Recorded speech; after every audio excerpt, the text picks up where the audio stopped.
or you can let us know in the chat. What are your thoughts on it? SPG says, I used to love Bethesda, but sadly the creation engine needs to go. They have rested on their laurels, and as other developers have innovated and left them behind. Yeah, SPG, me and the hater is cold blood in the chat. We've talked about this to where he's never been a fan of Bethesda, but I'm like you. My tastes in gaming, are more in line with yours when it comes to like Bethesda, or I'll say they're more in line with yours when it comes to the type of games. I noticed that me and you have very similar tastes when it comes to the type of games that we like on the AAA level. And Bethesda used to be my favorite, not Ubisoft. I used to love the Bethesda games.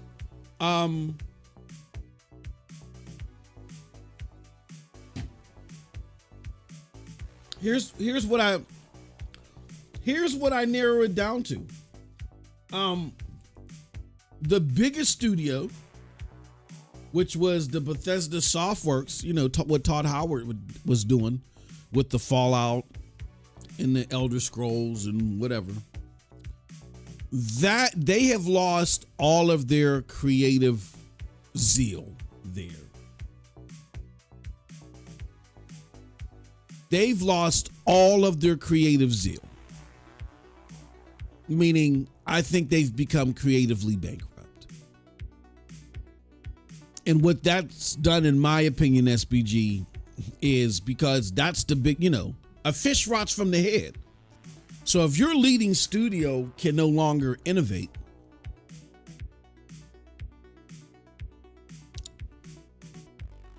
that is going to reverberate through your other studios that you're publishing for, or whether they're part of the larger Bethesda team, you know what I mean?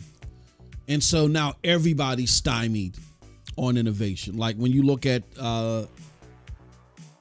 Wolfenstein, me and Coldblood was just talking about that. I didn't mind Wolfenstein 2, but it's a lot of Wolfenstein 1. It's very much so Wolfenstein 1, but I enjoyed it so much. And I even didn't mind, was that Youngblood? I think Youngblood fell into another political realm that I don't even want to embrace. I think Youngblood with the two twin sisters, I thought that was, a pretty cool game. But again, they tried something different with Youngblood. It just didn't resonate. So when they try to do something different, like how a lot of people may have had their reservations about Starfield, and Todd Howard addressed this. He said to a certain, I don't think it was totally genuine, but I think the subject matter was right. He recently said, people don't like when we try new things. And the way that it came off a little bit in some parts of what he was trying to address was people don't like us going away from the norm. Where, no, that's not the case. I just think that they don't execute well as much as they used to. Outside of Ed, when they're doing Doom, and then I love Rachel, but outside of Ed, I really don't feel like that their innovative spirit, their spunk is still there. Like a lot of people hear this and they're like, but hold on, I love Starfield. I thought Starfield was great. It was, I've never played anything like that. And that's the key. Yeah. When you first are introduced to one of those Bethesda Softworks games, it's like magic. You don't see anything at that level anywhere else. But for someone like SPG and myself, who've played that, damn well over 15 years ago, the recipe has become stagnated and stale. Need something else. Of course, those first few bites, it's a euphoria. But it's so, and a big steward of trying to rally the troops and pump people up, and he just had his hands everywhere, was Pete Hines. Now that Pete Hines is gone, I don't know. We'll see. We'll see what happens. But Pete Hines was huge. And it just continues a trend of where big time people stewards in the gaming industry, and it's not just Bethesda, it's everywhere. EA, like it started there. EA started all this mess. EA started this mess when they really tried to be scummy when it came to Mass Effect, and they really disillusioned BioWare. I mean, BioWare, I feel like, still did a phenomenal job as much as they could with Mass Effect 3, even though EA just did some of the grimy stuff. I still think they made that a gem. I know the endings were crappy, but trust me, that wasn't BioWare. That was EA trying to force its replay value and do some other things. Part of that was their vision, because they wanted things to be vague, but they didn't want the execution to be that stiff. But after all that happened, but if you follow video games closely, you'll know that BioWare just disbanded. All the veterans was like, screw this. If this is going to be the new norm, I don't want nothing to do with this. And they left. They said, I want nothing to do with this. And they left and started doing other stuff. And then that's what other senior developers have done. Have you noticed, we're really talking about innovation. Have you noticed that games have not really innovated since the 360 PlayStation 3 era? We're just playing prettier versions of those games. Granted, the only element that is new in games, in AAA games, is that changed the dynamic somewhat. I would say first and foremost is this Souls-like element. But then but everybody's trying to do that. Is the Souls-like element. But that's a PlayStation 3. What the hell am I talking about? That's PlayStation 3. So we really haven't seen, because everybody wants to do a Souls type thing. And then the survival element, survival type games. But that's more like AA than it is AAA. You're seeing a lot of AA efforts do that. But yet you really haven't seen any innovation in games. Anybody really introduce something drastically new since the PlayStation 3 360 era. Why? That's because during that era, at the closeout of that era, because of what these multi-plat developers and these multi-plat publishers were doing as far as straining and stressing and coming up with all these horrible gimmicks that these veteran developers were just like, we're not going to deal with. Once they made their mass exodus, that was the brain trust in gaming.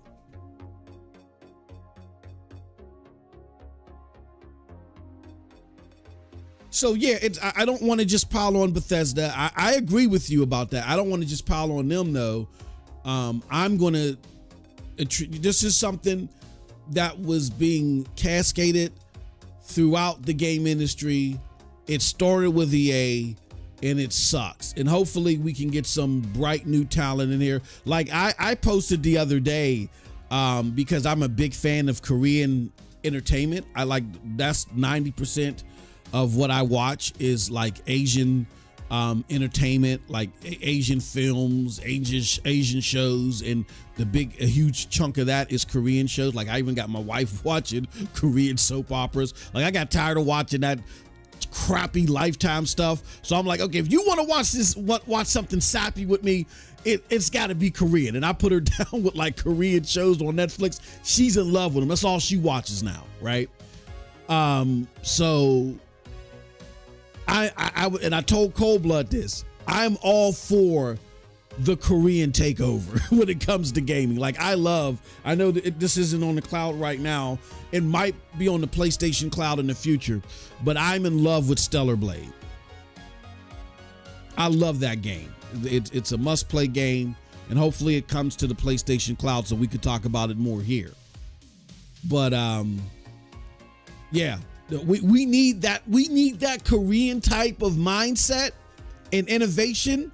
In that imagination, we need that brought over here to the West in our games. And I'm not talking about just the aesthetics, which the aesthetics are good. They make some they're making some great looking games. I'm looking at Stellar Blade and I'm looking at some of their other games that are on their pipeline.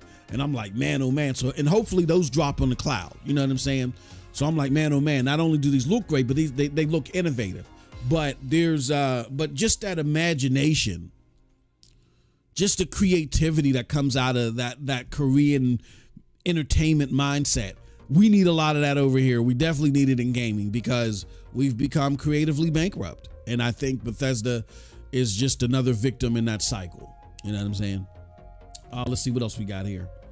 Coldblood says Ubisoft went down the iter as well. And he said, at least with Bethesda, I enjoyed parts of Starfield. On Ubisoft side, bruh, every game put me to sleep. Yeah, I mean, that's you. You know what I'm saying? That very much doesn't reflect the cloud gamer mindset, and particularly mine, because Ubisoft is one of the hugest supporters on the cloud. And they're really at the cornerstone of my personal, and I think a lot of people's personal cloud gaming time. Like if you look at the average cloud gamer interaction, I would say most of it is going to be with Ubisoft games, just because of their support. And two, even though Ubisoft has had a hard time wrestling out of their perception,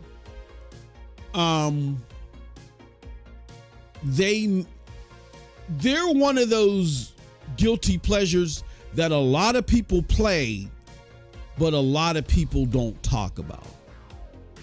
Like I would have never, with all the negative perception that they had, and really my personal belief that Assassin's Creed Valhalla is quite bloated. Like I even feel overwhelmed and not really engaged trying to interact with it. That made over $1 billion. What a year or two ago? It capped $1 billion. Like people play these Ubisoft games. They play them a lot. I think what Ubisoft does though is that they shoot too far for the sun and they end up getting burned. Like they plan for every iteration to be $1 billion maker, like Assassin's Creed Valhalla. Like they're shooting too far.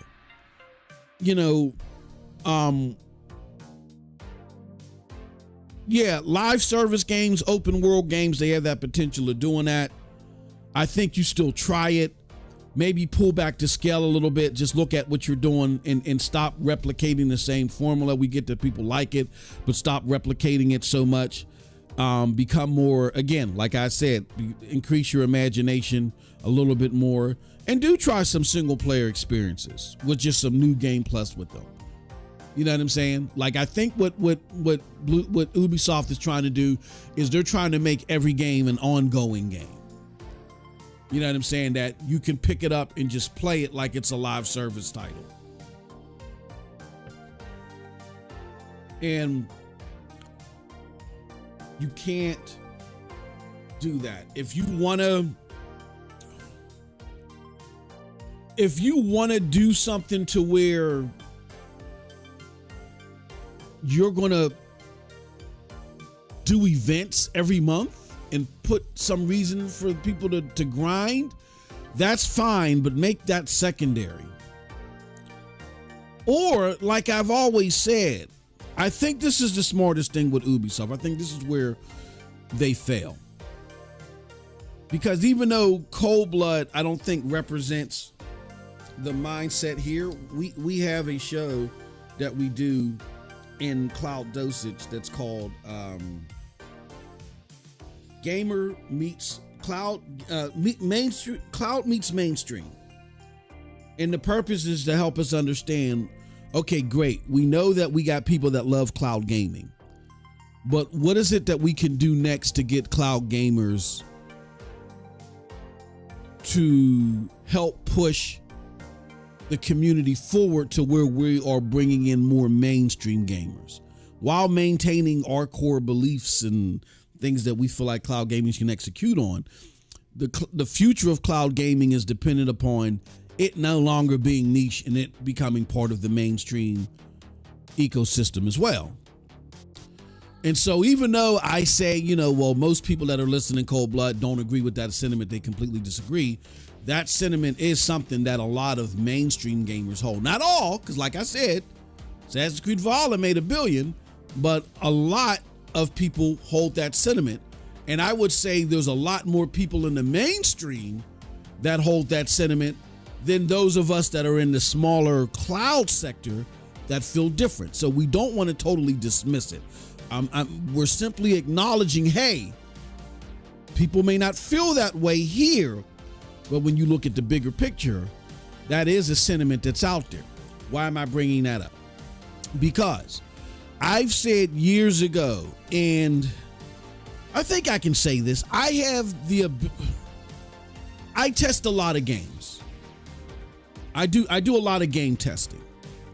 And within that game testing, I give a lot of input. And a lot of the things that I suggest here are things that I have conversations outside of here with very, very smart people, way smarter than I, who look at something and come up with a suggestion, and then we conversate about it, and then I may put a little bit of input in there, and then it develops from there and all that stuff. And once we finish that conversation, I'm like, oh, I feel so enlightened. Then I bring it back here.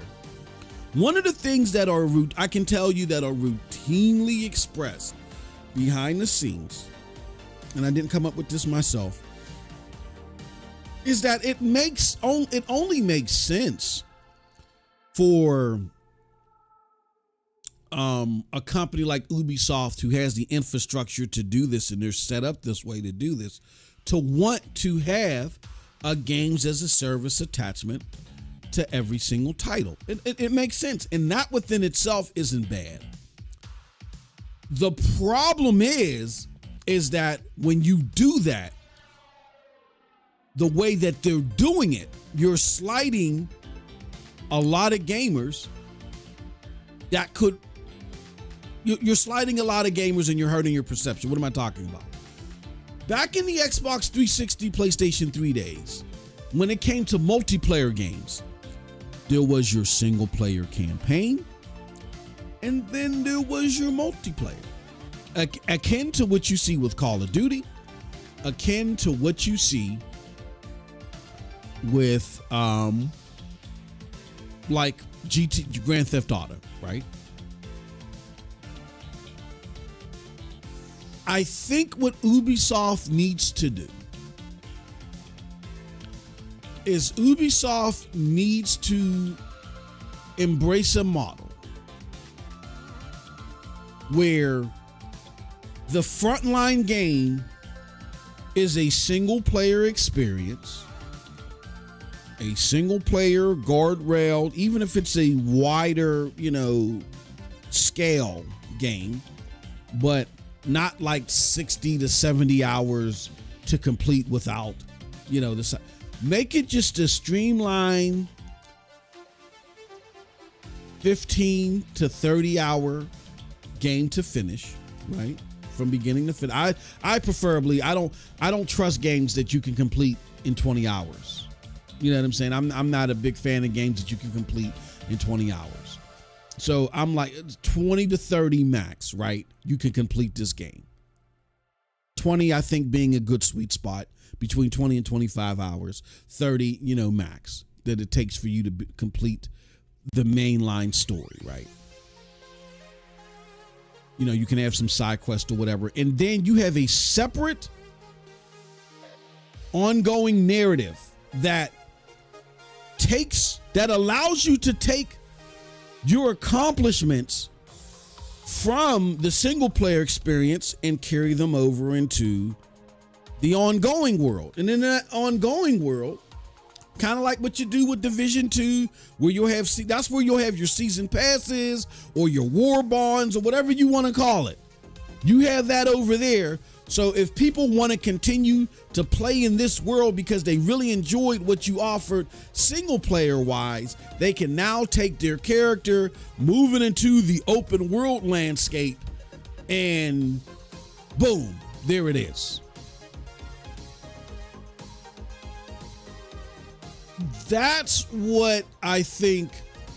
And then what Ubisoft can do is every 3 months drop their season pass, more expansive missions in the world, more things for you to do, kind of like the Division where you got they can do something like that, right? Where the areas that are in the single player game that are closed up, they're now opened up in this other mode. Okay? That way you don't slight the single player gamer.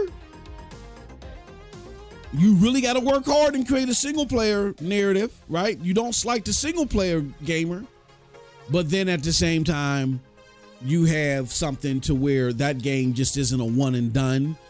You can still extrapolate income, revenue, or whatever from the game for those that are willing to pay it. Kind of like, a Call of Duty or whatever. I've heard that be thrown up so many times behind the scenes, and the question is just, when is Ubisoft going to do it? Like, I look at a game like Avatar, and people are like, well, why did Avatar fail? Because Avatar is a solid game, but it's Far Cry. Number one, we've seen that formula 1,000 times over. And number two, this is a casual. This game was, they thought this game was going to be successful because they were pulling casual people in. So if your goal is to pull casual people in, they don't want to be playing for 50, 60, 70 hours.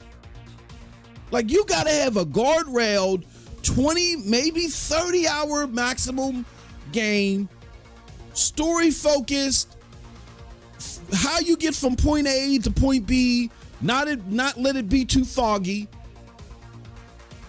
But you turned it into an open world affair. You turned it into Far Cry. Far Cry can be an explosive experience. You know what I'm saying? That you play, that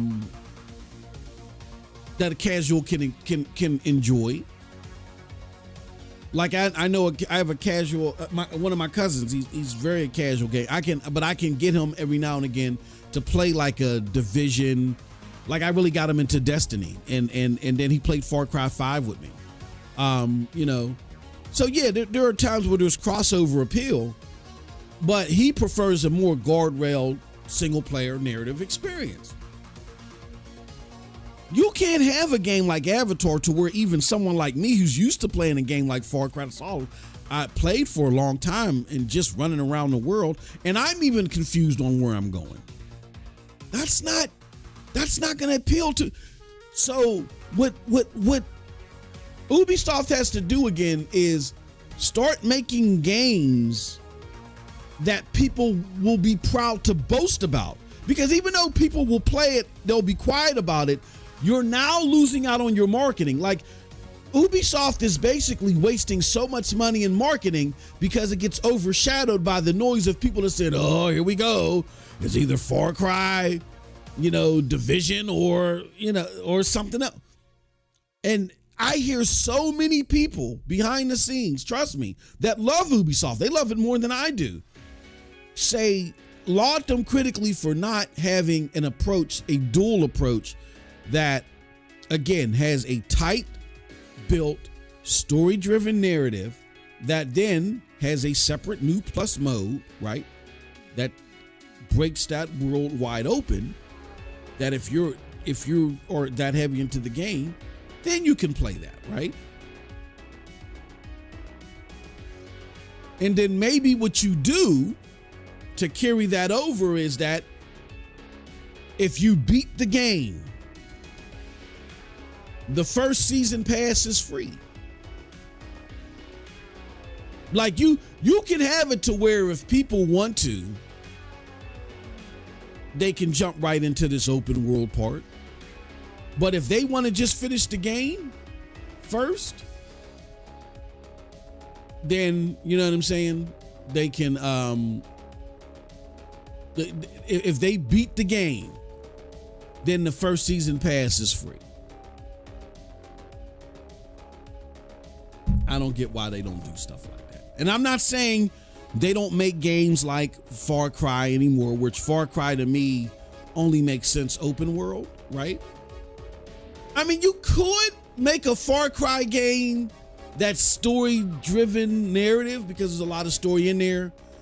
Have like some open spaces, but kind of like guardrail them off. Like, oh, you can't go into that territory. It's too dangerous. Or, you know, the militia or whatever. You know what I'm saying? It's just too dangerous to deal with the militia there. You could have that. And then once you finish the game, it goes into a new game plus games as a service where everything opens up and then there's just so many things to do. You could do that. But to me, maybe Far Cry just feels better as a story-driven game built inside of an open world. Maybe you don't create a redundancy, and that would be creating a redundancy right there. But, and then you still do a game like Heartlands, which is supposed to be like Battle Royale-esque version, I guess, of the Division. It still makes sense to make those type of games. But I think the next Division, the next Assassin's Creed, the rest of your mainline games, AAA games, they need to be story-driven narrative and then have like a new world plus. I think that the last game that you can probably get away with the hybrid open world / story, I think the last one is going to be Star Wars Outlaws. After Star Wars Outlaws, I think Ubisoft is really going to have to consider how they approach single player narratives and not bridging them into open world games. So those are my thoughts about Ubisoft. I know we turned this into the Ubisoft show instead of the GFN reaction. He says, I wished Ubisoft would try to take their souls, like, not gonna lie. No, I would not want. See that yeah. I mean, that's a personal taste thing. That's not what they're built for. See, I'm not an advocate for, okay, I like something and I want everybody to try it. Like I don't want Capcom to make I don't want them to try to make a games as a service title because they suck at it. Sorry, Exoprimal, looking at you, kid. But I like Capcom's games. I don't want them making something like that. They suck at it. Like Exoprimal, I wanted to just pull my teeth out from the root just trying to set up my live account or whatever it was, Capcom Live. That was the most horrendous experience that I've had trying to set up an account that I can ever remember. I want Capcom to do what Capcom does well. They do great action games, and then they do Street Fighter and all. I want them to do that. And I do want them to innovate somewhere, but I don't want them to just try to get on a bandwagon of something that I like. If you ain't got a studio that's trained, that got the expertise in it, I don't want you to focus on that. I mean, maybe you can experiment and try something, but try it and do it right. Don't just jump on the bandwagon. And so just because I like open world experiences, I don't want all my favorite developers trying to do it. And so in contrast, I don't want Ubisoft, who don't make games that are like parry and time sensitive. Those games are very like parry and time sensitive type of games. I wouldn't want them to try to do that. I would, the skill set for their games is based upon precision, accuracy, and precision shooting and stuff like that, and strategy, flanking enemies and stuff like that. Now, a game where that might work is like an off branch of an Assassin's Creed, maybe. Like if they have like an off branch or of an Assassin's Creed game that's Souls like, you know what I'm saying? Okay, I get that. But their games are more about like strategizing. Okay, when do I attack? How I'm going to attack them? How I'm going to bait them and lure them? Utilizing accessories that I may have. That's where they built that's the skill set that their players need. and they're not good at that type of stuff. That's a completely different skill set that you need. That only the Assassin's Creed people could try to attempt in an off-branch game. Only. And I would want them to take their time in trying to develop it and not just say, oh, let's do our Souls like that, because it would be a disaster. It would make things even worse. So. Yo, we got Jonathan in the house. He says, what is Capcom? Yeah, I just said Capcom has Street Fighter. Did you put that comment out there before I said that? I said Capcom is great at action games, and they got Street Fighter, and that's what they're good at. I don't want them trying to. I don't want Capcom trying to get into some open world stuff, because I don't. This is probably what they did. I don't want Capcom trying to get into games as a service because they saw that Assassin's Creed, games as a service, sort of, whatever. Or their open world game, or whatever you want to. They're like, oh, we got to get into that because they made $1 billion. Nah, I don't know. That's not your expertise. And if you're going to do this, get some veterans together, do it right, because they clearly didn't do that when it comes to Exoprimal. Exoprimal, clearly there was not veteran leadership. You can just tell in the sign up. Shout out to GeForce Now, by the way, by giving us that code, though. Shout out to y'all. I appreciate that. And allowing us to just be honest about our experience. I have no problem with how it played on GeForce Now. GeForce Now worked perfectly. It was just the game itself was a problem. And they probably saw things like, oh, they made $1 billion. Oh, let us throw something out there. No, if you're going to try something different out of your element, you need to recruit successful veterans that have a track record in knocking it out of the park there, them educating your staff, and then you executing based upon their lineage and their experience. That clearly didn't happen. They had some guys that worked on some other stuff that had nothing to do with this, and they said, let's try this. You could tell that in the way that you signed up. It was the most horrendous experience ever. And then the game just isn't good. It just isn't good. It's a complete waste of time.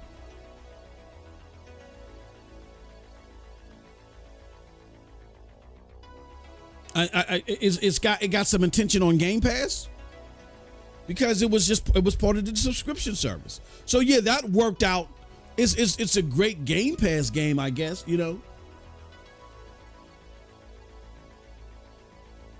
But outside of that, no. And like nobody's talking about the game anymore. It's supposed to be a live service game. Nobody's talking about it anymore. So I don't want Capcom going outside of what they are good at, which include, like I said, which includes Street Fighter, includes their action games, includes whatever else that they have a lineage in. I don't want them doing what we're seeing these greedy publishers do, jump on the bandwagon and not take it serious, not take the art and the quality serious enough. Everybody can't develop a Souls game. Everybody can't do an open world game. Everybody can't do an action game. So we just need Capcom to Capcom, and then when they branch out, do it right. Get the people with the right experience, follow their lead, so what you put out there doesn't hurt the brand. So, but yeah.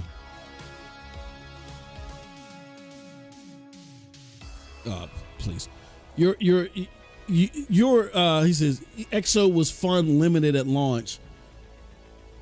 Yeah. Hold on, Sean, you proved my point. EXO was fun. Exoprimal was developed for you to still be playing it. So the fact that you said it was fun proves my point.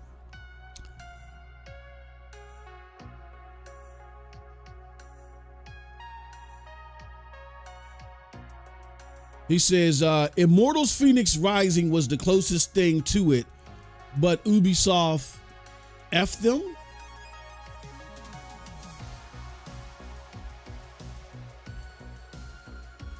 Immortals Phoenix Rising was, you can't know. Immortals Phoenix Rising was more like I'm trying to think. It was a cool experience. It was a cool experience, but it wasn't Souls-like. Nah. And I don't even think it was close. It was different. You know what I mean? But that's what they're built to do.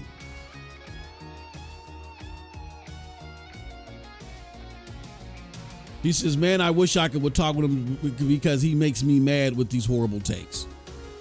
No, see, the problem that you run into, Cold Blood, is that you have a very hard time looking at things from 5,000 feet. And I would hate for you, I would hate to have a platform that you created, right? And again, this is not me trying to talk smack. Here's why. Because even though I like a lot of the stuff that you like, there are things outside of what you like that are needed to make the platform successful that you just completely have blinders to. And you can't see past those blinders. Like your thought process on it's hard for you to distinguish what makes a good game for me in my demo. You don't see yourself in a demo. This is the best way to describe it. You don't see that you fit into a demo. You think you represent everything that's good in gaming. And that's not true with anybody. There's nobody that represents, as far as their opinions, everything that's good in gaming. Like there are just some games that are good that are just not for you. That they're only for you if they have crossover appeal, because you fit within a demographic of gamer to where these things fit into your circle, and these are the things that appeal to you. And that's fine. That's what makes you you. We all have to be different. There's going to be things that you like that other people don't like, and vice versa. But that doesn't mean that the things that you like are the only good things, and the things that you don't like are definitely the bad things. And you can't see that. So if you were to like create a console or a platform, like it would be so siloed. You got to be able to look at things from 5,000 feet. So no, like I said, for instance, we have this conversation about Ubisoft all the time. Ubisoft is a great punching bag for us hardcore gamers. But a lot of people play Ubisoft games. And again, I think that's why I keep bringing this up. There's no bigger example than this. If you talk to the average hardcore gamer, they look at Assassin's Creed Valhalla. I think this is the staunchest example out there. You look at Assassin's Creed Valhalla, and the average hardcore gamer will say that game is bloated. That game is the antithesis of all things Assassin's Creed. This game went in a totally different, it's only Assassin's Creed in the name only. This game is an embarrassment. And guess what? It made $1 billion. That's why I keep using that example.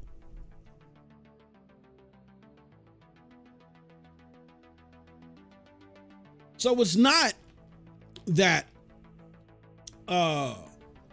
gaming takes are bad. It's just that you don't understand that you fit in you don't feel like you fit in a demographic. You think that all things good and bad flow through how you see them. And I would hate for you to construct you know what? If Cold Blood were to make a console, you know what it reminds me of? It reminds me of Homer Simpson when he made that car. It's like, I'm going to make this master car. And then they finally unveiled it, and everybody's just sitting there looking like, what the hell is that? No, I'm not. There are things that I don't like about Ubisoft. And there's definitely things that they need to improve upon as a developer and definitely as a publisher. There is no denying that. And then they even fall short of their own goals, which I think are too lofty. But to come to this standpoint that their games have no appeal, again, just shows short-sightedness. Also, I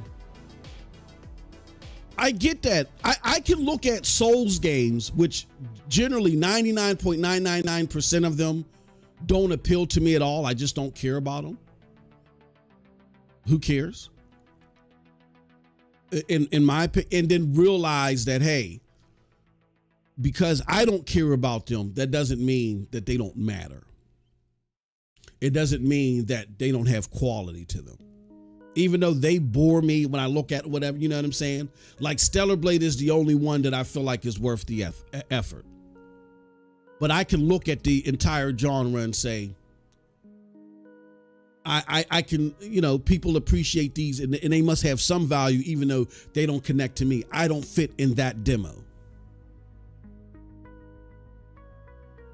I can look at certain games and say that's just not my type of game. Not, oh, the game is trash. That's just not my type of game.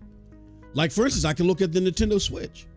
I think it's trash for my personal taste to not game at 30 frames per second regularly. But I can look at people that can play and stand 30 frames per second and say that's not trash. To me, I wouldn't do that. That's not trash overall. It's just trash to me because I'm part of a demo to where we don't accept anything that doesn't at least target 60 and anything that falls consistently under 45 frames per second. I'm part of that demographic.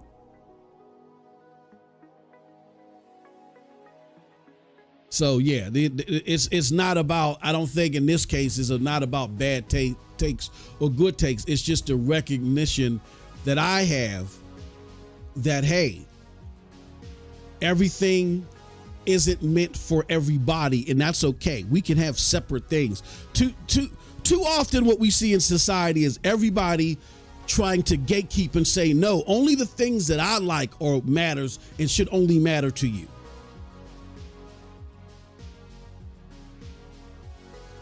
And I don't think that everybody doesn't need to like a Souls game. Everybody doesn't need to play a Souls game. And everybody doesn't need to attempt a Souls game. You should only attempt a Souls game if you're going to take it seriously, you're going to have the right people do it, and you're going to care about the quality. You shouldn't experiment with it and hope and wish for the best in the hopes that you can jump on the gravy train. And when it comes to Capcom doing open world games, they shouldn't do it unless, again, they get somebody with lineage, with history involved, that is successful in that arena, and they take the quality of it seriously.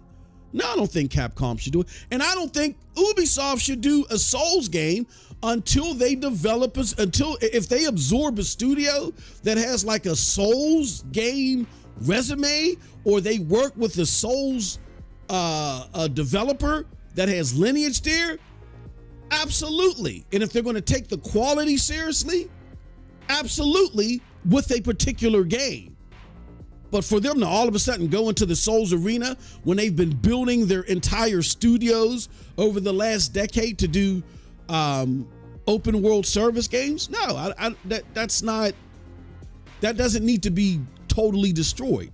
It just needs to be repurposed. It needs to be repurposed in these people can still develop single player narrative experiences. They're doing it now. They're just molding it into the bigger, broader experience. pull that out of that and create single player narrative experiences and have the games as a service experience outside of that for those that want that. And it's not just me. These are people that test at higher regions that I test at, that want to take a look at that and want to see Ubisoft do that. And I think that they're spot on. These are people that, again, can look at things from 5,000 feet, recognize Ubisoft's target demo. Like Ubisoft has a target demo. Ubisoft's target demo are those that like open world games, which I think those people they have on lock. Those are the people that still keep them afloat. Even when they don't hit their margins, they keep them afloat. Those are the people that, again, I think the most staunchest example is Assassin's Creed Valhalla. Those are the people that have Assassin's Creed Valhalla at $1 billion revenue a few years ago. No telling what the hell it's at now. That's part of their demo. The problem is, in order to see the margins that they keep setting for themselves, they're looking to have crossover appeal that goes to mainstream gamers that generally like a single player experience, which they are capable of doing because they have single player experiences embedded in these open world experiences. The problem is, if I'm a single player gamer, I don't want to be playing a game for 50, 60, 70 hours. You need to extrapolate that part out, make that separate, and then just have your games as a service part be a continuation of that. Nobody wants to, or I don't want to say nobody, but nobody in the people that they're trying to have crossover appeal with, nobody in that realm wants to have to put 50, 60 hours into a game just to do the mainline story, like Assassin's Creed Valhalla. That's where they're missing on hitting their margins, and the reason why they keep putting these lofty margins out there is because they put a lot into these games. You can argue their games are too bloated. I imagine they cost a lot to make. So they're expecting to get some crossover appeal. They've seen that crossover appeal success before, back in the day, and they're hoping to get it back. You don't get it back by merging single player narratives and then this broader bucket of games as a service titles. So, and they'll see it, and if they service that right, if they break that up appropriately or handle that appropriately, they'll see the success that they're looking for without trying to branch off too far in making Souls games. Let somebody else do that. Let somebody else do that unless you get serious, and you're serious about delivering a Souls-like game properly. Meaning you either absorb a Souls-like experience, or your developers are really serious about making, for instance, a Souls-like Assassin's Creed, and they got some expertise from other studios that have made great Souls-like games. Unless you're doing something like that, don't even try it. Otherwise, you're just going to create another Exoprimal.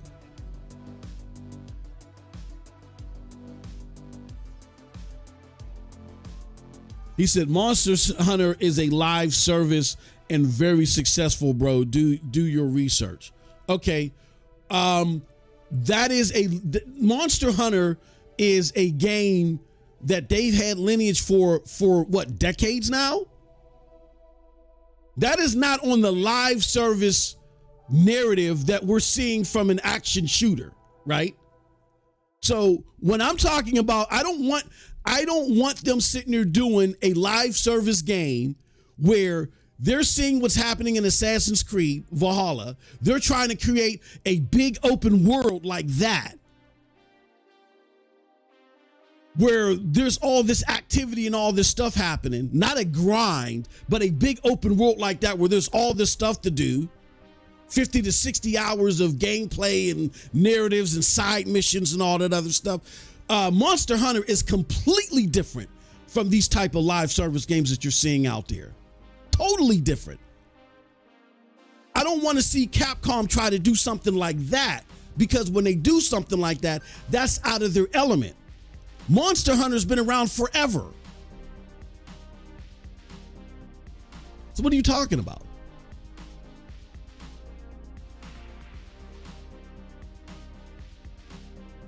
He says, just because you played Exoprimal doesn't make every other... Who said that every Capcom game is bad? I think you're arguing with yourself now. You're making up points to argue with yourself. Where did I say Capcom games are bad?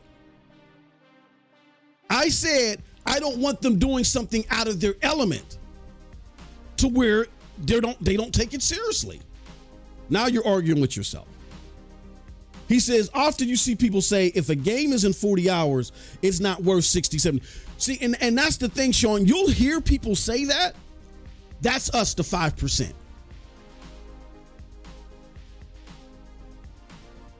The 5% will say that. Like I'll say, if a game isn't 30 hours, I don't want to waste my time with. Yeah, I would say if a game isn't 30 hours, personally, I wouldn't want to invest $70 into it, right? That's me. I'm part of the 5%. That's not somebody who Avatar is targeting, is averaging. And again, we got to understand, or we got to have the ability to understand that we fit into a demographic. We don't represent the average gamer. First and foremost, let me stop right here. I'm gonna put a poll up.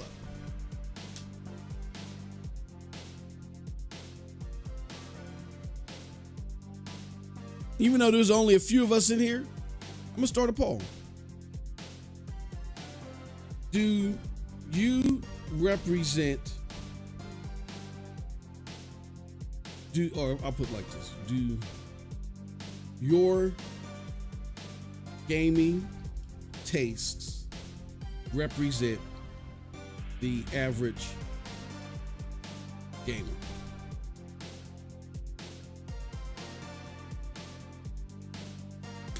I'm just curious. I want to know, do you guys think that your gaming tastes represent the average gamer?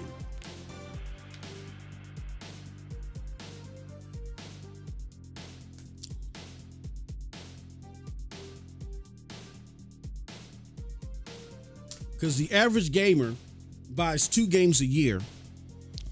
They may have 9 games in their catalog.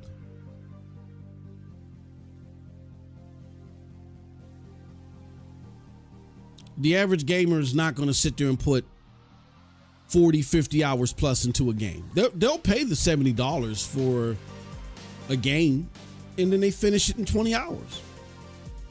Like poll after poll over the last decade has talked to the average gamer being disenfranchised from these long-ass games. Now, again, I say long-ass games, even though those are the type of games that I like to play.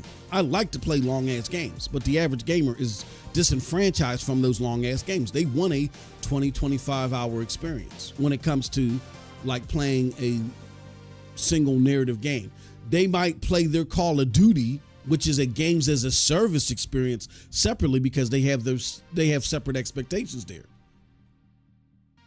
When you boot up a games as a service title like a Call of Duty, you have totally different engagement expectations than you do with a single player game. Nobody wants to play a single player narrative for 50, 60 hours from a mainstream gamer front. So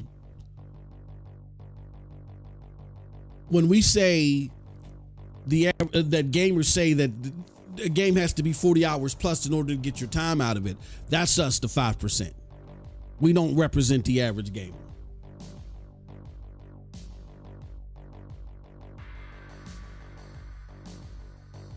He says, people got to take risks.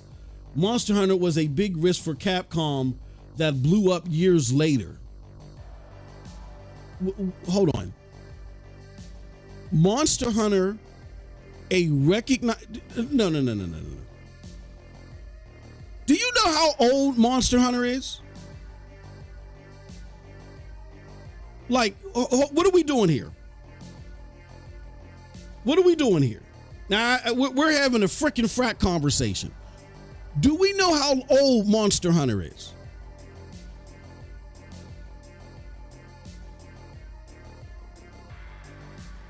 All right, let's do business 101 because we're missing out on business here. Do we know how old is Monster Hunter a new IP?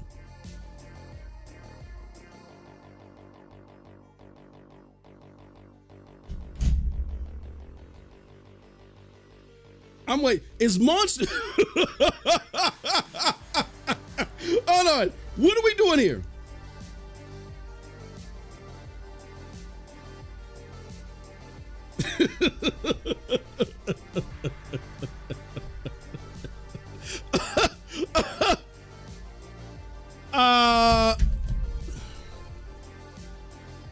Is Monster Hunter a new IP?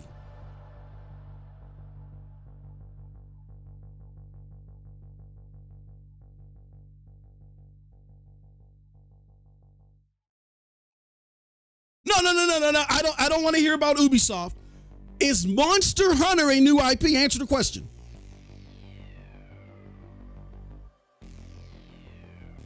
Is Monster Hunter a new IP? Just answer the question. I don't want to hear about Ubisoft. Don't deflect. Don't deflect. Is Monster Hunter a new IP? Stop it. Stop it. What do you mean Monster Hunter never sold well? So they kept making games that didn't sell well? What are you talking about?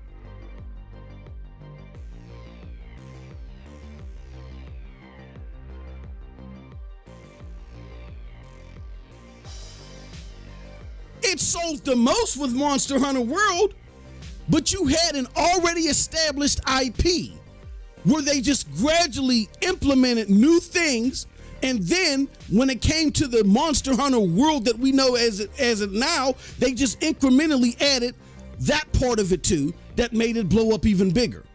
But they didn't just start from scratch. They took an IP that they knew had an audience, they gradually added to that game and made it better and better over the years. And then, like I said, when they went to go do the live, when they went to go expand on that element, they did it with care. But they didn't start from scratch with Monster Hunter World. That was from an IP they were building on for decades. What the hell are you talking about? What are you, that is the most stupidest asinine thing. Cope, stop it. Did you have your breakfast today? Stop. How many games that's like saying they took a risk with Metroid Prime. They didn't take a Metroid was already developed. It already has lore. It already has history. And they developed and built upon that and came up with another aspect of a Metroid game.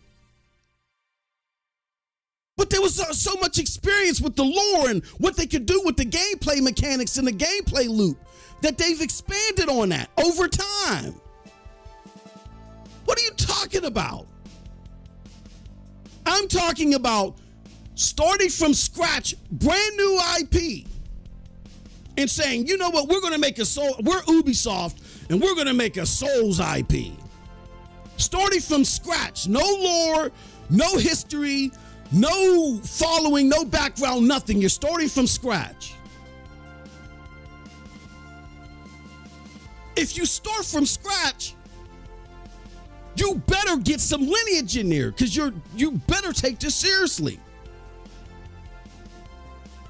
I also commented that the only thing that I could see them doing is taking Assassin's Creed because there are elements there that you could make an offshoot Souls-like game from. That's different. Did I not say that? Yeah.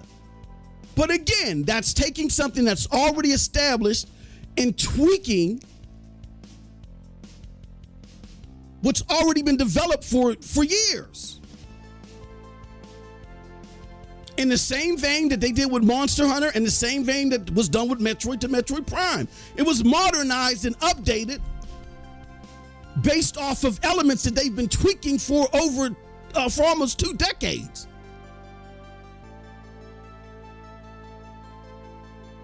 Those were incremental risks. What are you talking about?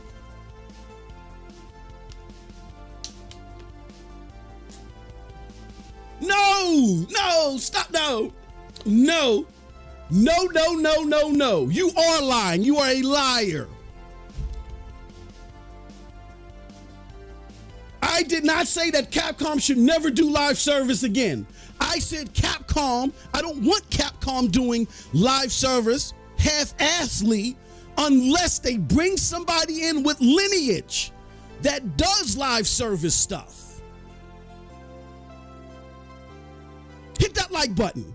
You're getting exposed. You should never come here again, Cold Blood. I might have to block your ass.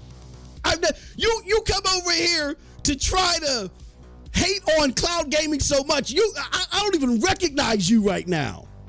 I clearly said, and you were in the chat, I don't want Capcom making a live service game unless they bring somebody in that has live service experience and they take the quality right. If they take the quality right, they do a live service game from scratch like they did with Exoprimal,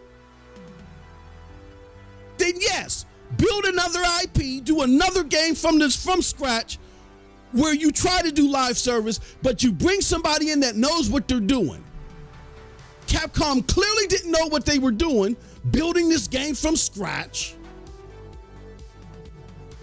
trying to create a brand new experience. Exoprimal is a brand new experience overall. Throwing Monster Hunter at me is asinine. That is not a brand new experience overall. There's a brand new element to it, just like there was a brand new element to Metroid Prime versus the other Metroid games. But that happens when you have a popular IP.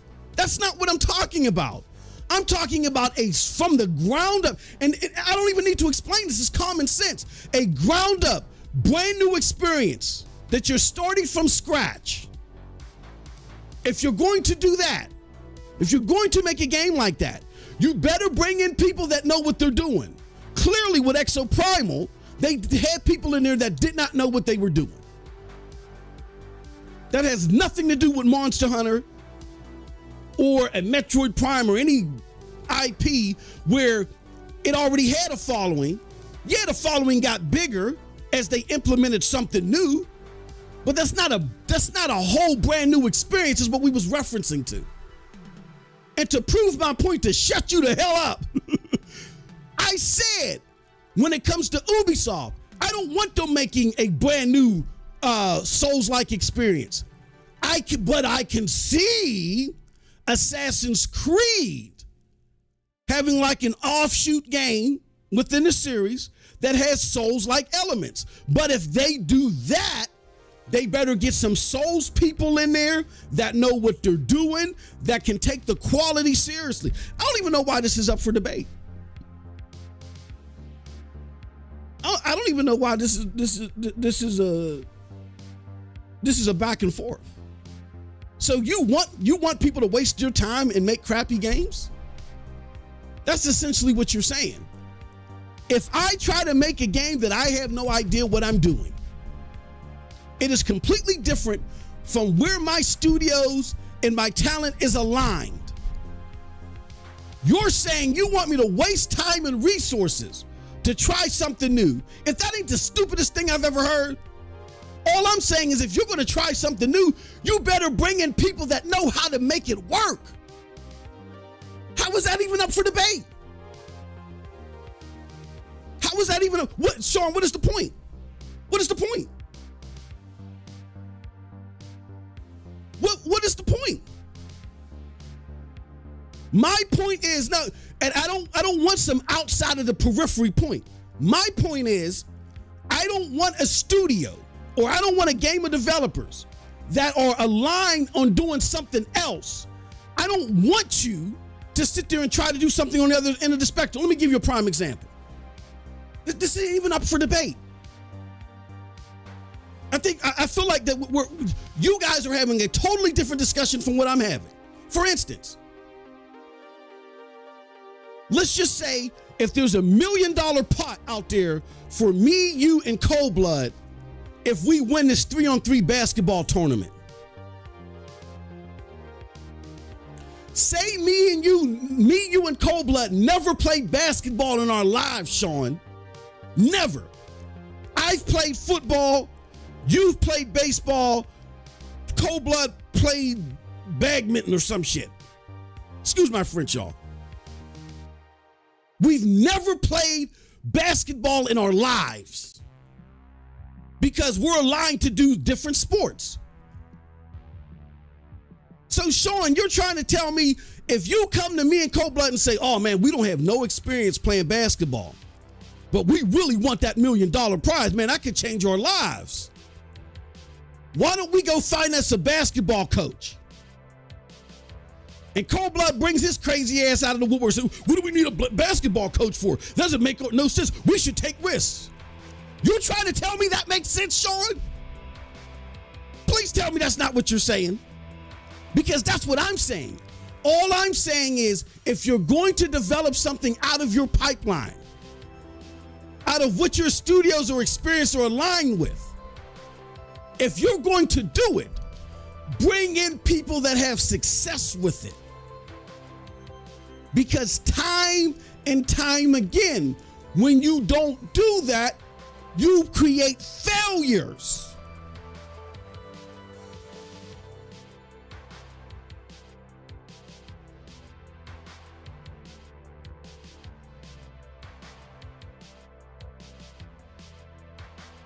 Sean, where did I ever say they don't need to do that?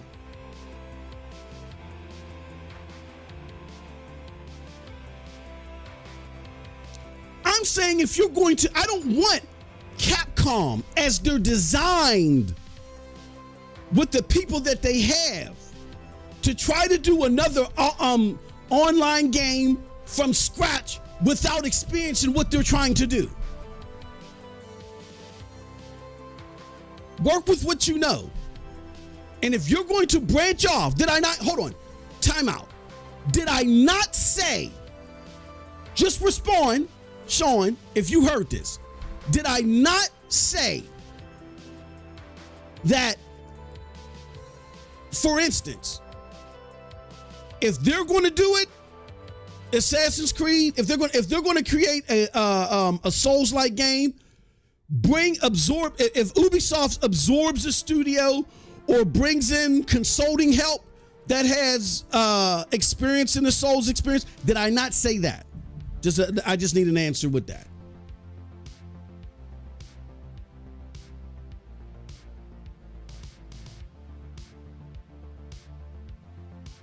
Just answer that.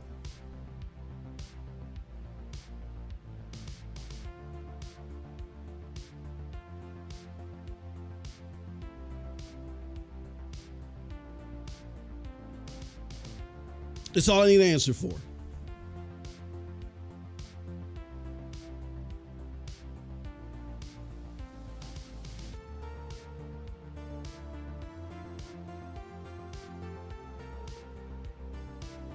Hit that like button.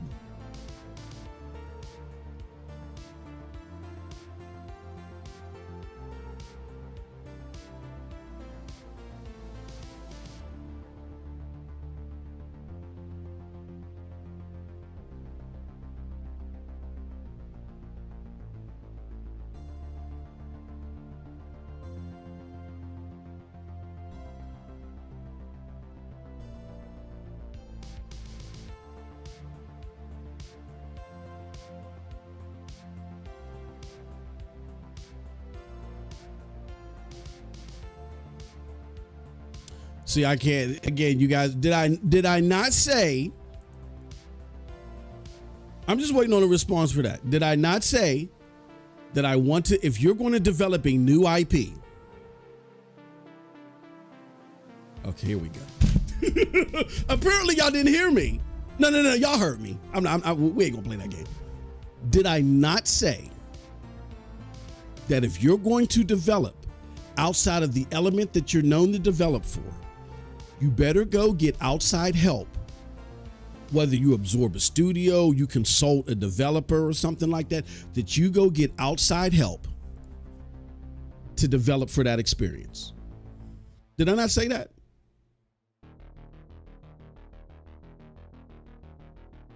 I didn't say don't try it ever. I said if you're going to do it, you better get expertise on how to do such to execute it properly. Did I not say that?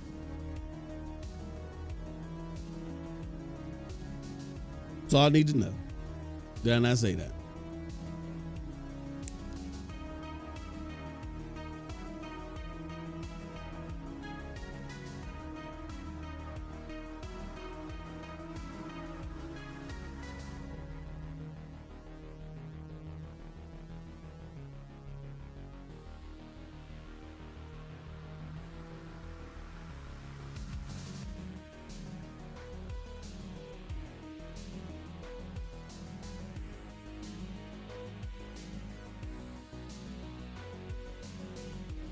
Yo, we got Geek to Sneak in the house.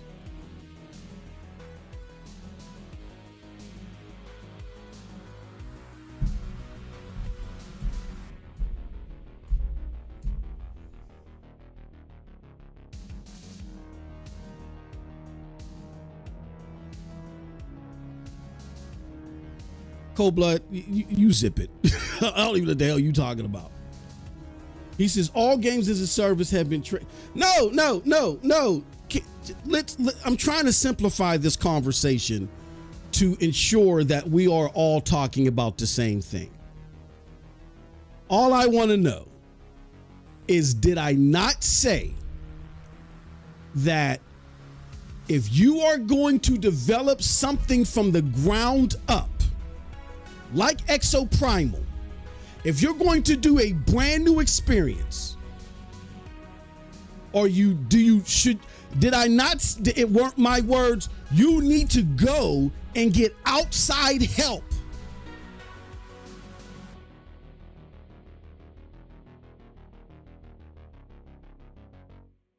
Either by absorbing a company or going and talking to other developers. Did you not hear me say that?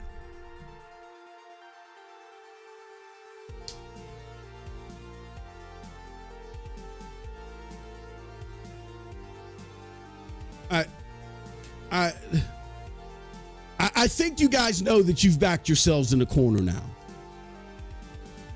This is what I think happened. And I'm glad this is all recorded. Sean, here's the biggest lesson that you can learn. And I love Cold Blood. Cold Blood is the biggest contrarian on the planet.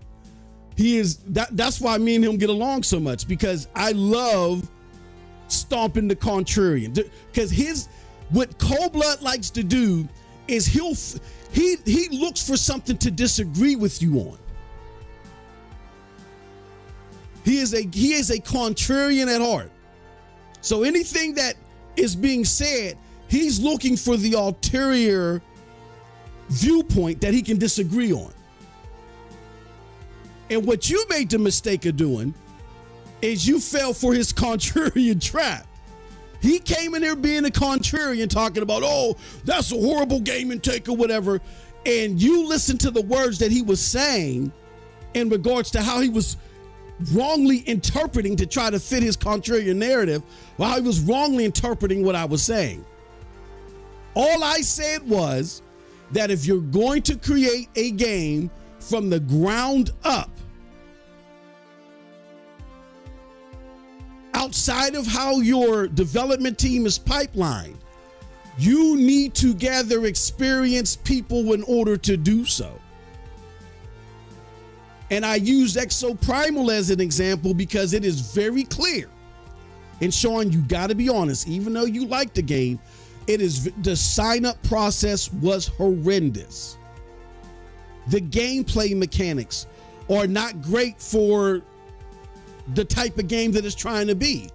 It is something totally new, something totally different, which I'm okay with as long as it's tweaked in the right areas to fit the genre that it's supposed to be in. That's where it falls apart. So all of the core elements with Exoprimal, it is very clear that the people making decisions over that game did not have a positive experience making live service games. The people that were making the decisions. Clearly they didn't.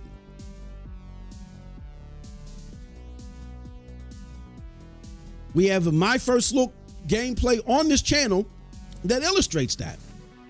Now, even though if you like it, fine, not a problem. People talk smack on Forspoken. It got a 64 meta. I like it.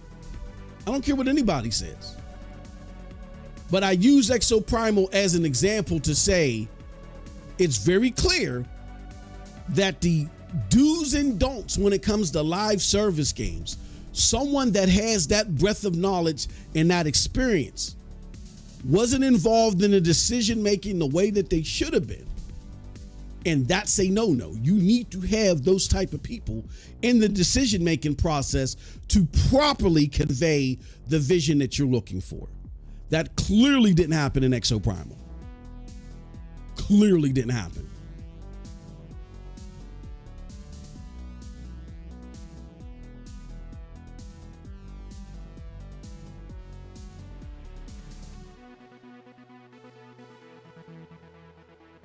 Cold Blood, no, because we can go in the chat. The chat is still there. You can go look in the chat. You totally misconvey. And to prove your point wrong, if that was all what you were saying, what are we debating about? Why were you even debating? There was nothing to debate. Because I clearly said, which I think Sean now recognizes, that he jumped on the contrarian chain with you inadvertently. And when he should, you got to be careful, because that's what Cold Blood likes to do. He's the conductor of the contrarian train. So you better check your ticket and make sure that you go on, that you're supposed to be there for you go on board. He just proved that he was arguing with himself. Because all I said is, if you're going to make a Souls-like game, Ubisoft, you better get people, you better get a studio involved that has experience with that, or you better absorb a studio. Otherwise, I don't want you making a Souls-like game, because your studios are not pipelined for that. And I even threw out there as a bone towards, maybe they can try to do something different. I said the only game that I kind of see them trying to do something with right now with the Souls-like is if they branch off with Assassin's Creed. If they use an already established IP, it's Assassin's Creed. But if you're going to go with Assassin's Creed, you again better get experienced people, bring them in, so you do this right. That's all I was saying. Excuse me. Now, Sean, me and you legitimately disagree about the quality of Exoprimal. That's a different discussion. But I'm saying that if your studios are pipelined and set up a certain way, the way that Ubisoft studios are set up, you can't take that exact same talent and do something that they're not pipelined and experienced to do. The prime example is if me, you, and Cold Blood never played basketball in our lives, but we see that there's $1 million tournament out there and we want a piece of that, we better get us a coach that knows basketball. But what happened in that example is that you walked in on the conversation late and you heard Cold Blood saying, "Oh, no, we don't need a basketball coach." You're saying that we should never get into a tournament.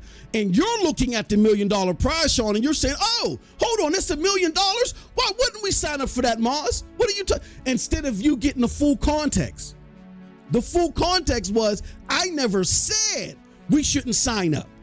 I said we shouldn't sign up unless we get somebody that knows how to play basketball that can show us what the hell that we're doing.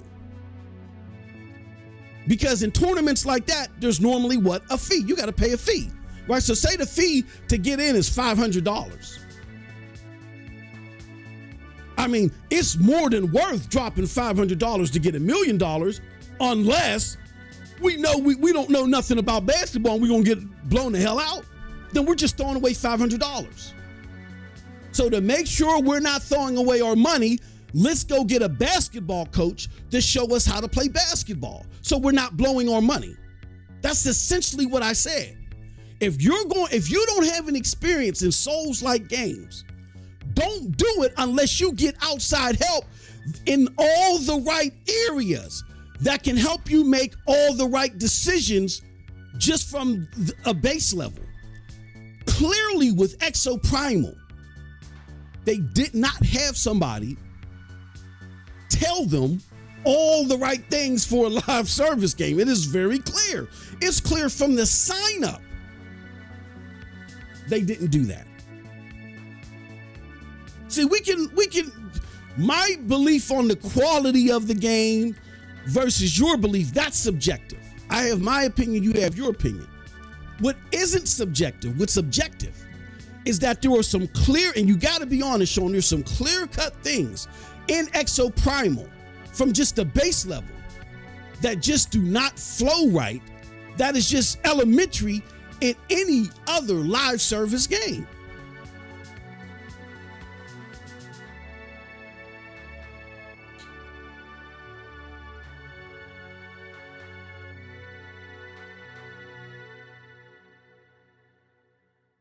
Said I didn't gaslight you. I tried to give you a ticket. No, that's a lie. No, that's a lie. That is a lie. And Sean, if you're co-signing that, you're co-signing on his lie.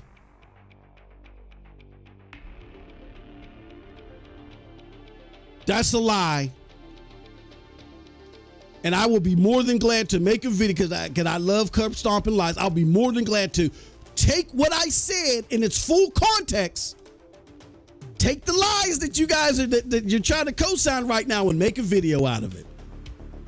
I did not say don't try nothing new. I said I don't want you trying nothing new unless you go get experienced people in the thing that you're trying to do. That is the entire context of what I said. And I made it abundantly clear. How do I know I made it abundantly clear and y'all were listening? Because I said, for instance, even if you take an IP like Assassin's Creed, I can see them doing something with Assassin's Creed, but you better go get a studio. You better go get some outside help to help you with that. It is abundantly clear that's what I was talking about. I didn't say never do anything new. What I did say is I said they don't necessarily have to branch off to Souls-like games in order to see success. They can take what they're already doing and just reformulate it. I said that, but I did not say that I don't want them trying something new. That doesn't even sound like me. I'm always talking about how creatively bankrupt. I just was talking, that don't even make any sense. Earlier in the stream, Sean, again, that's you jumped on the wrong train. I'm not gaslighting you. I'm trying to give you a golden parachute out of this mess. I'm trying to life flight you out of the contrarian train. Earlier in this stream, when the homie SPG was part of this stream, did I not say that we not talk about game developers being creatively bankrupt and how they're not doing new stuff? That doesn't even sound like me. That is extrapolating a small portion of some words that I said and cutting out the entire context of what I was talking about. I may have said the sentence, don't try something new, but the words before that and after that were centered around, don't try something new unless you get people that are experienced in that thing new that you're trying to do.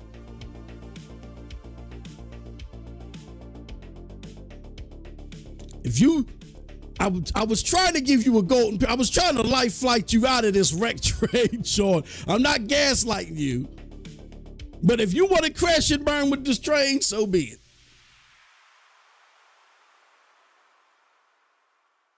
That don't even sound like me.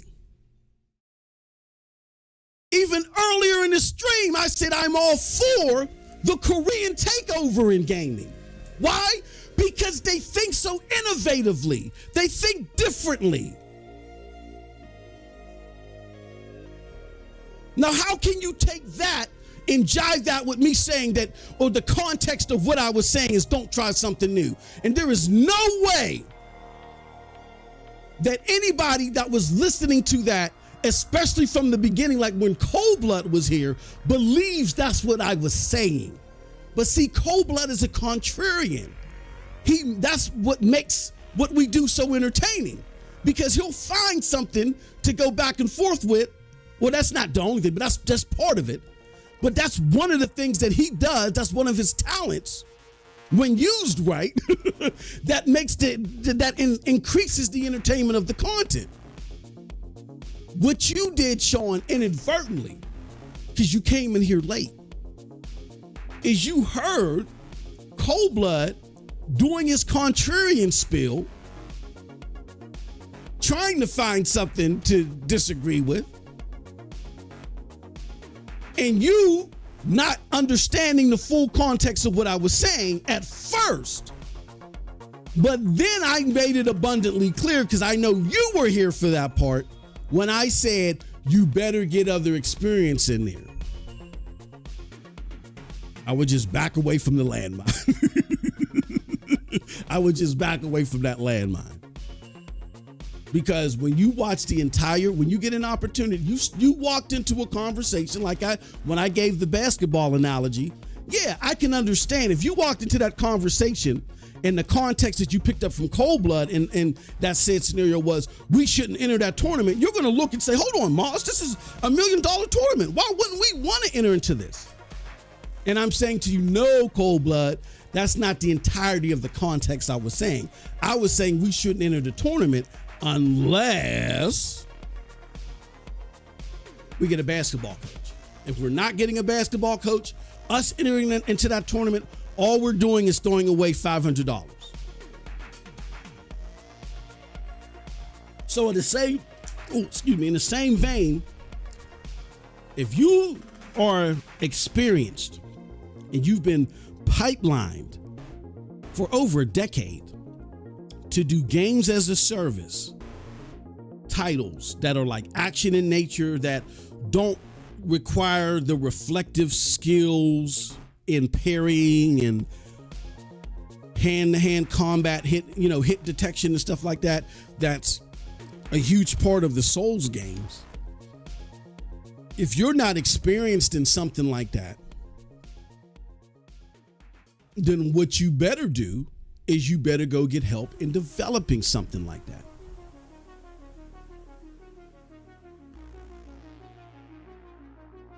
That's all.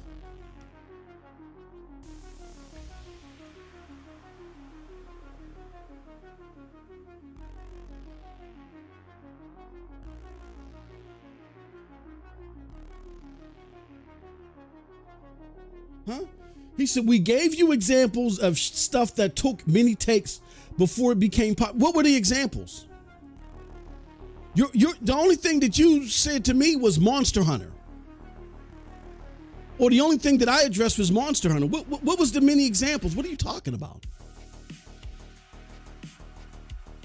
He said, nobody piped me in over a decade. What do you see? And see, this is where he's backing himself in the wall and he's making up stuff. This is Sean. It's about to unravel. This is why I tell Cold Blood, don't come here. Don't come here with that trash, because we're talking about something outside of his demo. And he's trying to bring that contrarian train over here where it doesn't work over here. I've been trying to explain this to my brother. He don't get like, if I stumbled into a Call of Duty podcast, I know nothing about Call of Duty. I'm not going to sit there and be like, well, in Division 2, when I throw out my turret and I do this and it's stupid. I don't belong in that conversation, is what I'm trying to say. And Cold Blood thinks that all things go through and come back through his mindset. Even cloud gaming. That's not the case. So he tries to create that contrarian train here and it falls off the tracks. There's speed rails over here. There's ain't them old clanky tracks over here. So you can't do it. He says, I will give my brain. Yeah, exactly. What were your examples? No. All you got to do is give me your examples. What was the examples of things that I contested, Cold Blood? What did I contest on you saying it was, what? What was your exact words? We gave you examples of stuff that took many takes before it became popular. You were screaming, blah, blah, blah, Exoprimal. Give me those examples. What were those examples? You got all this fluff in this chat. You can't give me those. You can't tell me what those examples were. Thank you, Geek to Sneak. Geek said the sign up. Thank you, Geek. Now y'all know me and Geek disagree on so much gaming, but Geek is not going to fall for the cold blood contrarian train over here. He knows better. He says the sign-up process made me give up. It was trying to make me create a new Capcom account when I already have one. So I get exactly the process within itself spoke amateur-ish. We don't know what we're doing.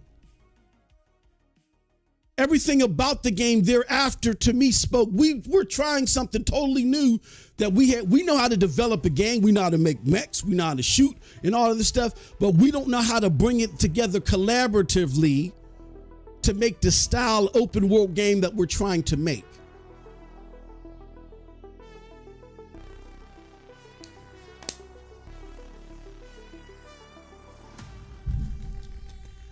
And that's all I was saying about Exoprimal.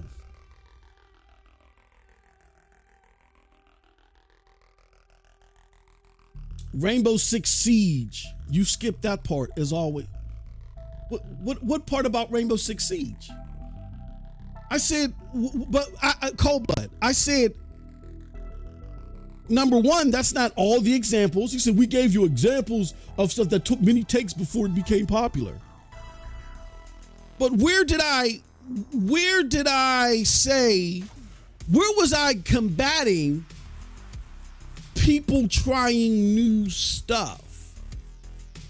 My argument was people trying new stuff without the right experience. Where did I say that if you get, that's a totally different argument. Again, you're trying to contrarian trade that's totally offset by what I'm arguing. I'm not talking about people trying new stuff and it's not flying. I'm talking about people trying stuff they have no experience in and not going out to get help.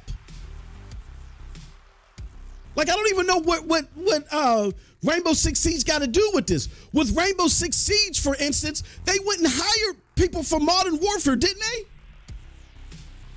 To make what they were doing better. I think they had Modern Warfare people at the beginning of that development. What is it? Hold on. What is this dude talking about? Of Duty developers, Rainbow Six Siege. Yeah, we're going curb nap this dude.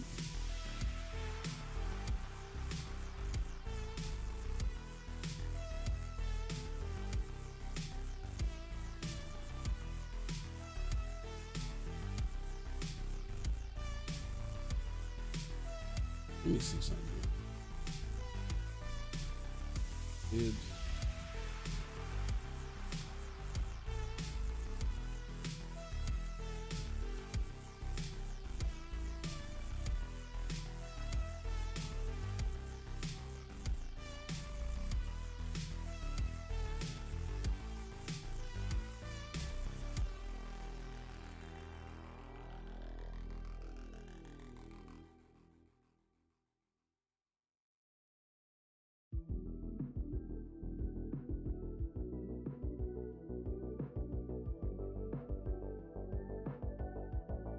Let's see. Hold on.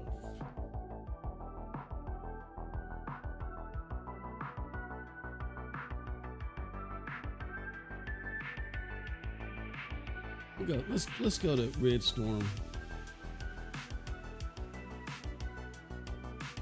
Yeah, hold on. Red Storm was part of Rainbow Six Siege. I forgot they man, come on, man. What are we doing here?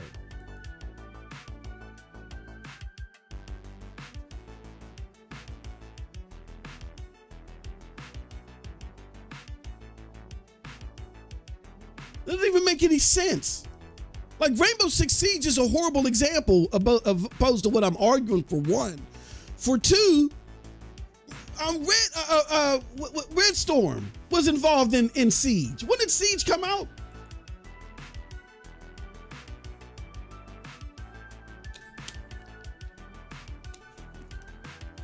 Let me see. What this dude?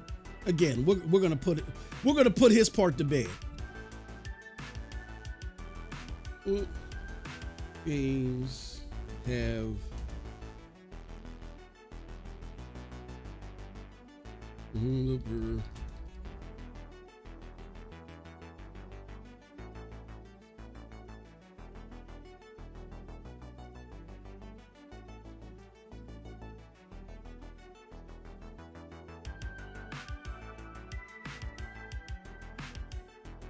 let me make this bigger.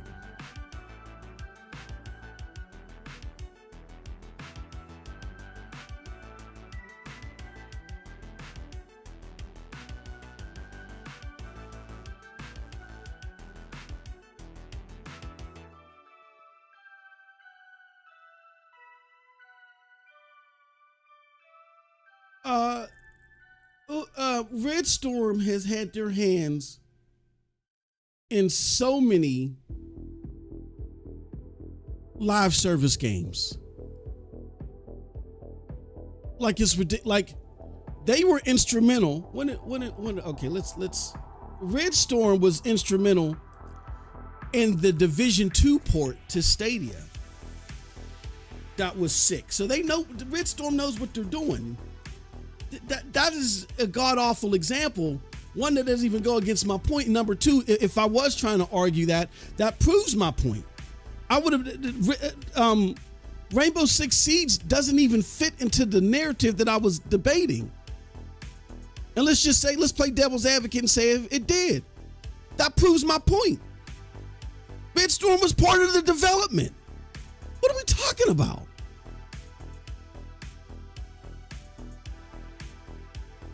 I'm trying to see where I specifically said that would have confused anybody that,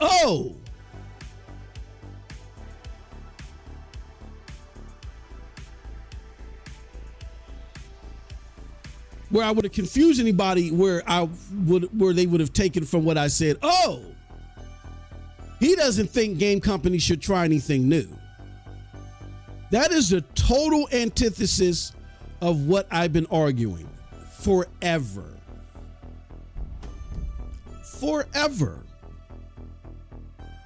I'm just saying, if your development teams are pipelined to do something else, don't be so amateurish in your approach by not hiring people that are experienced in just the basics of the flow, like how we saw with Exoprimal. So I don't want Ubisoft trying to make a Souls game, and this is where the context came in that I was very clear on. Unless they bring in people with experience. That was the thesis of what I said. I made it abundantly clear. That doesn't even sound like me. The whole half an hour before we even got on Ubisoft was about me calling Bethesda morally bankrupt. I mean, not morally, creatively bankrupt.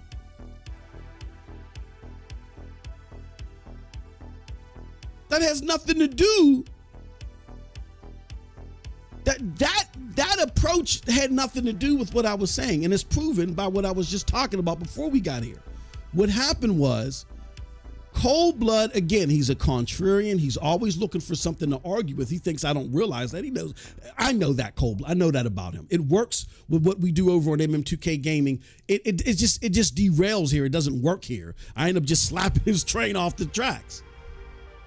The thing that got me puzzled is when Sean came in and was inadvertently co-signing the misinformation that Cold Blood was trying to interpret when it came to my point, because what Cold Blood was simply trying to do, he was just trying to hate on Ubisoft. Cold Blood was trying to hate on Ubisoft, and I just addressed it and said, well, I get that you don't like Ubisoft, and I get that there's a lot of mainstream gamers. I mean, not mainstream gamers. Yeah, there's a lot of mainstream gamers that don't like Ubisoft, and those mainstream gamers that don't like Ubisoft outweigh us cloud gamers that do think Ubisoft is essential to cloud gaming. I get that. But on the same token, there are a lot of people outside of mainstream and cloud gaming that like what Ubisoft is doing. And I used Assassin's Creed Valhalla as an example. I said they made $1 billion. Then he tied that back to, well, speaking of, he tied that back to, if you look back in the chat, he tied that back to what the homie SPG was talking about. Where SPG was talking about how he loved Bethesda, but they're not creative anymore. This was his this is what SPG said. Shout out to SPG. SPG, I'm sorry for throwing you in this, but we got to set the record straight. I used to love Bethesda, but sadly the creation engine needs to go. They've rested on their laurels, and other devs have innovated and left them behind. So we started a conversation about innovation. I addressed what he was saying about innovation. Then Cold Blood's comment about Ubisoft was directly under that. I addressed Cold Blood's comment where I said, all right, you may not like what they're doing, Cold Blood, but a lot of people do, is essentially what I'm saying. I said, you may not like what they're doing. A lot of people may agree with you, but what they're doing appeals to a lot of people. What Ubisoft needs to do is Ubisoft needs to take the development talent that they have. In order for them to see success, Ubisoft needs to take the development talent that they have and they need to reformulate it. And they need to separate their single player narrative experiences from their open world experiences. I talk to a lot of testers that I test with that have a lot of game development experience and stuff like that, and they commonly said that, and we've commonly had conversations about this. And I said, you know what, you guys are right. I think that would work for them, because then that would satisfy their demographic, which Cold Blood doesn't fit into. He just doesn't fit into their demographic. He just thinks that those live service games as a service titles in totality are trash. What he'll do is he'll throw up a random example. Well, I like this and I like that. That's out of 1,000 examples. Like, I like Stellar Blade. Stellar Blade has similar Souls-like elements. I think the rest of them are, for my gaming taste, are trash. I don't like them. They're boring to me. The way that they look are boring. What they're requiring you to do is, there's not enough stuff happening for me. But because that's my opinion, I don't say the whole genre is trash. Apparently, because there's a lot of people that are hardcore gamers that like it. It's just not for me. I can separate myself even though I have my own bias. Cold Blood does not have the ability to do that. If he thinks he's the all-seeing eye of everything that's good and bad in gaming, and if he don't like it, it's not good.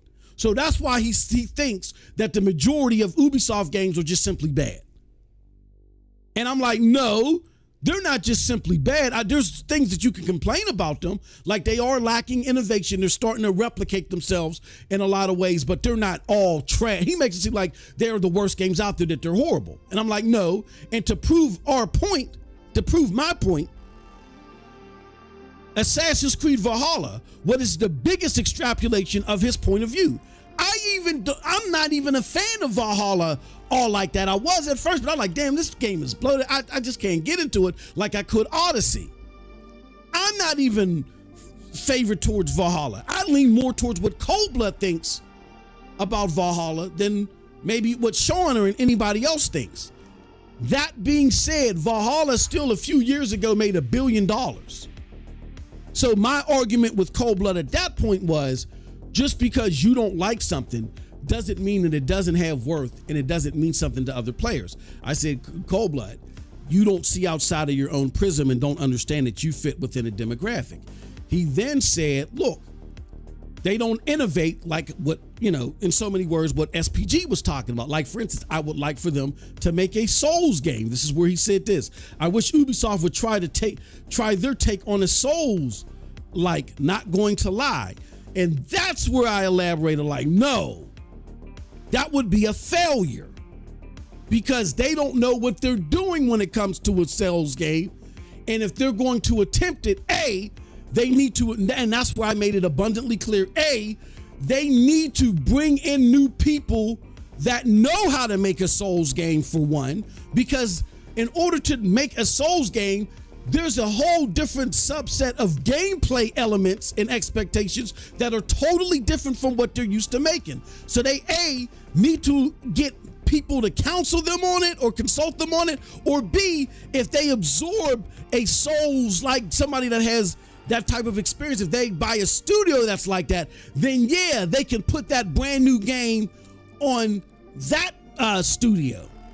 I said the only other different thing that I think they would be successful at is if they tried to do something Souls-like with Assassin's Creed, but then that still would require them to get more people involved that know what they're doing. I made that abundantly clear. Several lines later, you finally came in, Sean, and said, yo, and you heard half of the conversation, and like the example that I gave you where I said, if you walked in a conversation where me and Cold Blood was talking about getting into a tournament, if you just caught Cold Blood's interpretation of the conversation, of course you would say, well, hold on, Moss, what is your reasoning for not wanting to get in? No, we should get into the tournament. But then I further elaborated, Sean, you missed all of this context. I am not saying that we shouldn't get in a tournament.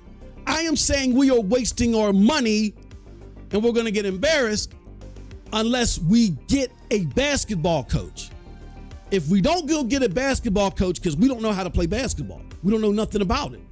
It's not our level of expertise and we don't even have any knowledge on it.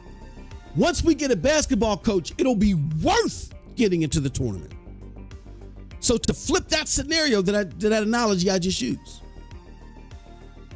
it is not worth Ubisoft trying to make a Souls game because they don't know what they're doing. Their skill set is totally different from that genre. It's not worth it. Here's the context. Unless they acquire help or absorb a company or a studio that does know what they're doing when it comes to Souls games. I don't get why what was so controversial about that. I get what Cold Blood will try to argue you that the sun is hot if he can. That's his nature. That's what he does. He's a contrarian. But I was trying to let you know, Sean, that was the nature of his conversation. Don't fall for his contrarian trap. It doesn't work over here. It's sloppy over here because really, he's not fit for these conversations over here about cloud, but he tries to interject that contrarian nature in these conversations and it's sloppy. When we're over on MM2K Gaming, it fits. It's on point. It's hitting. It elevates the conversation. Here, not so much. So you got to be very careful because he totally misrepresented what I was saying. I never said, don't try anything new. That's asinine. That's totally the antithesis of what me and SPG were just talking about. Me and SPG was just talking about innovating. How did I go from talking about innovating to not saying don't innovate? That doesn't make any sense.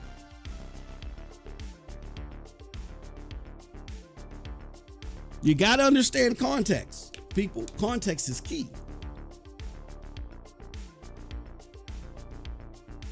All right. So, with that being said, we spent over 2 hours. It led to an entertaining show. And unfortunately, well, at least we got some public content over here finally. You got some of that MM2K gaming spice over here. But unfortunately, I was going to take that hour to do, and that's my fault, y'all. I wanted to show you guys something else on the gaming front in regards to cloud gaming. I wanted to do like I wanted to do some, what do you call the PlayStation Cloud? I wanted to show, we'll do that next week. So part of gaming meets mainstream. Excuse me. We'll make that part of gaming meets mainstream. All right. So be on the lookout for that. But with that said, I appreciate everybody. Thank you for the conversation. We set the record straight. I had a lot of fun doing it. And we will see you next week for the next GFN countdown. I think what I'm going to do, y'all, because this was only supposed to be like a 15-20 minute video, and then we talk about GFN. I think what we're going to do is I'm going to splice this part out, and I'm going to make it part of Cloud Meets Mainstream. And then after that, yeah, I'm going to make this the episode of Cloud Meets Mainstream. So if you got to see this live, you get a taste of the rambunctious nature of Cloud Meets Mainstream. And then I'm just going to shave this back down to the part to where we were just talking about NVIDIA GeForce Now. So with that said, appreciate everybody. Thank you so much. Have a wonderful gaming day. Peace.